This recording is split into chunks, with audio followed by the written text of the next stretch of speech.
ever find yourself thinking back to those friends who are practically family?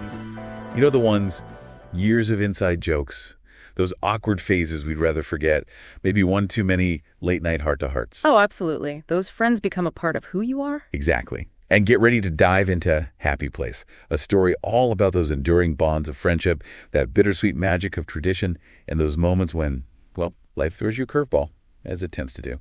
And those curveballs. They usually involve a healthy dose of reality, make you see those nostalgic memories a little differently, don't you think? That's what I love about Happy Place, how it captures that push and pull, between clinging to shared history and navigating the, well, sometimes bumpy terrain of growing as a person. These characters, they're clinging to a shared history, yeah, but they're also on their own paths, changing as people, and that creates some really interesting conflict. You're telling me? Yeah. We're introduced to Harriet, the protagonist, and let's just say she's carrying the weight of everyone's expectations. And then there's Sabrina. Sabrina takes organized to a whole new level. And I mean spreadsheets for vacation itineraries, people. Spreadsheets. Emily Henry really nails that personality type, doesn't she?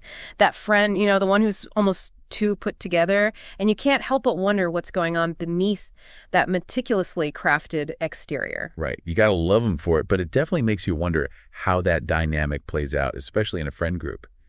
And speaking of, we can't forget Cleo, the free spirit, the artist, and Parth, who could probably make a trip to the DMV feel like an adventure. And as if this group wasn't enough, we throw in the significant others, Wynn, Harriet's on-again, off-again boyfriend, and Kimmy, Cleo's girlfriend. Talk of bringing your own baggage. It's a recipe for relationship drama, served with a side of lobster rolls, am I right? Because, of course, this all goes down in a picture-perfect Maine cottage, a place filled with shared memories. This is where Henry's writing really shines. This isn't just some random vacation home. She uses such vivid details. You can practically smell the salty air, feel those worn floorboards under your feet.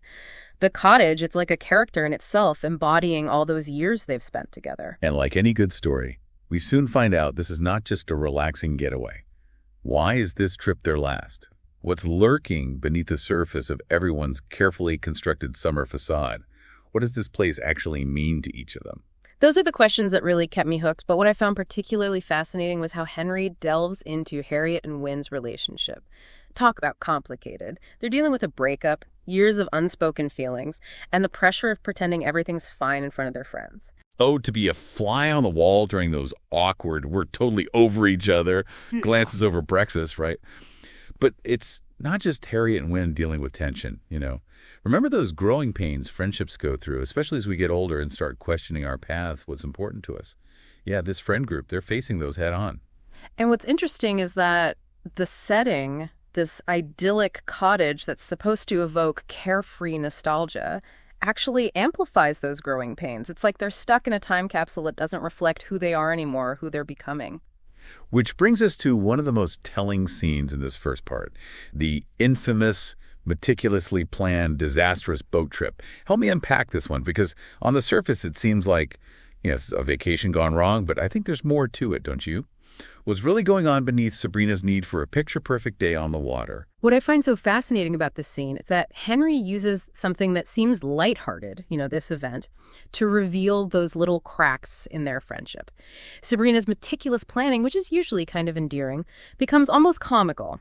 It highlights her need for control, but if you look deeper, is she trying to recreate a happiness, from the past that just isn't attainable anymore? That's a great point. It's like she's desperately clinging to those perfect childhood summers, but everyone else is on a different wavelength now, and it kind of explodes in her face.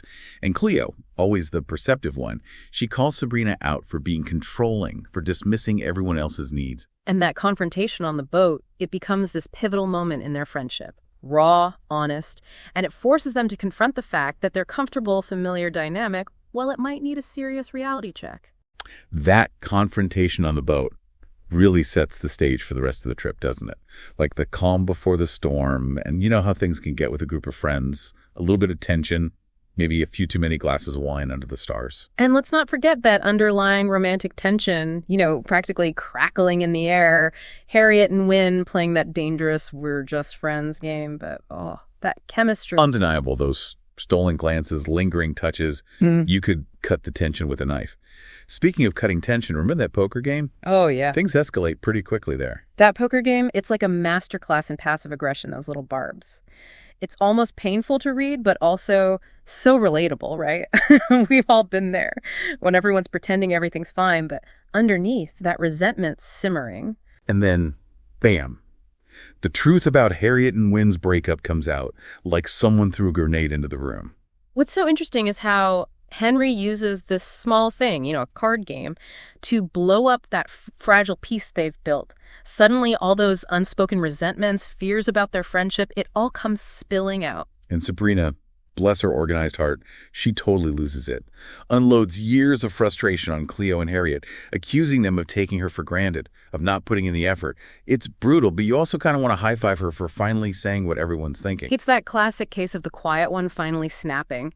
Makes you wonder if all that planning, those perfectly organized trips, were Sabrina's way of holding on to a past that's, well, gone. And it's not just Sabrina feeling the weight of expectations. Cleo, she's always been the honest one, calls Sabrina out for being controlling, for using these trips as a way to control their lives. It's messy, it's painful, but it's also, really cathartic. Exactly. It's in that moment of brutal honesty that they can finally acknowledge the elephant in the room, right? Their friendships are changing and they have to adapt if they want to survive. And as if things couldn't get any messier, Sabrina drops a bombshell. She and Parth are getting married that weekend at the cottage. Talk about adding fuel to the fire. Brilliant, isn't it? Just when you think they've hit peak drama, Henry throws in this wedding, and everyone seems thrilled on the surface, but you can feel this unease, this sense that this sudden wedding is forcing them to confront some hard truths. It's like the wedding becomes the symbol of everything that's changing. They aren't those carefree college kids anymore, and the future, well, it's not as clear as it used to be. And that's where those individual journeys really come to the forefront. Cleo, she's finding fulfillment in her urban farm, questioning that traditional artist's path. Sabrina's laser-focused on her career, and Harriet's drowning in her residency. Like they're all standing at the edge of adulthood, realizing that their shared past might not be enough to hold them together anymore. And in the middle of all this external chaos, Harriet's also battling her own demons. She's so focused on living up to her family's expectations that she's lost sight of her own happiness. And it's Wynn, of all people, who encourages her to be honest with herself, with her parents.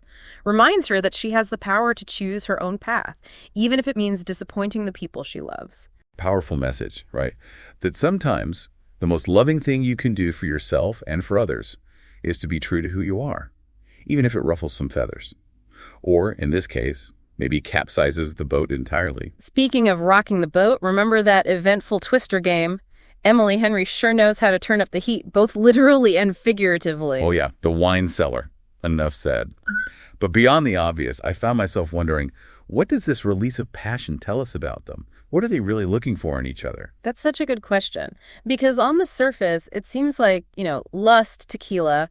But if you dig a little deeper, you see this encounter is about so much more than just attraction. Exactly. It's about comfort, familiarity, escaping from all that pressure in their lives. It's like that wine cellar becomes this little world that represents their relationship, a place to shed their inhibitions, those carefully built facades, and just be themselves, messy and complicated with each other. And what's interesting is that even after that encounter, after admitting their feelings, there's still this uncertainty, this sense of different paths. Wynn's built a life in Montana, and Harry is trying to figure out her own ambitions. Exactly. It's not as easy as just admitting they're in love, is it? They're at a crossroads, and the stakes, well, they've never been higher. And just when you think things can't get more complicated, Harriet's parents show up at the cottage, completely clueless that their daughter's perfect life is falling apart faster than, Talk about awkward family reunions, right? But beyond that initial, oh no, my parents are here feeling, this visit forces Harriet to face the consequences of her choices. No more hiding from her parents' expectations. It's the ultimate reality check. And it leads to these tough but important conversations about what really matters. What does success even mean? What does it mean to be happy? These are questions we all ask ourselves, right? Absolutely. Henry tackles those big, messy questions head on. No easy answers. And with all this emotional stuff going on, Harriet finds peace in this unexpected place, the pottery studio. It's more than just a hobby, isn't it? Yeah, it becomes the symbol of her self-discovery, a way to work through those feelings that are hard to put into words. And what strikes me about this is how Henry uses creating something, as a metaphor for Harriet's own transformation. Taking this raw clay and shaping it into something beautiful, unique, it reminds us that we all have the power to shape our own lives, even when things get tough. And sometimes those tough things involve saying goodbye. Because even though there's this connection with Wynne, this hope for a happy ending, Harriet decides to let him go. Heartbreaking, but so empowering at the same time. She chooses herself, her happiness, her own journey, even if it means saying goodbye to the man she loves. And that's where the power of place really comes in, don't you think? Because it's in that pottery studio, surrounded by her creations, that Harriet finds the strength to move forward. And she creates this vase, inspired by Wynne's father, Hank, like a symbol of their shared history, that bond that remains. That vase, it shows us that sometimes the most meaningful connections go beyond physical distance, They become a part of who we are, our memories, shaping us. And then, in this beautiful twist, Wynne decides to stay in Maine, to honor his father by helping his mother sell some of Hank's pottery. It's like life is giving them a second chance, but this time, they're both more self-aware, more mature. They've let go of those old expectations that need to control everything, and they're embracing the unknown together. And it's not just Harriet and Wynne finding some peace. Sabrina, after this tearful talk with Cleo, realizes her need to control things. It comes from a fear of losing her friends, of their history slipping away. And realizing that allows her to let go a little, to accept that change is inevitable, and that sometimes the best friendships are the ones that allow for growth, even if it means stepping outside your comfort zone. Exactly. And Cleo, she embraces the unconventional, finds joy in her urban farm, her art, that connection to nature. She reminds us that sometimes a happy place isn't a physical place, but a feeling, a way of being that values authenticity, personal fulfillment. So as we close the book on Happy Place, on this deep dive, I keep coming back to this. What are your happy places? Those people, places, passions that make you feel truly alive, understood. And how can you nurture those connections, even as life throws its curveballs? It's a question worth asking ourselves, because in the end, it's those connections, those moments of joy and belonging that carry us through. This has been another deep dive. We'll see you next time.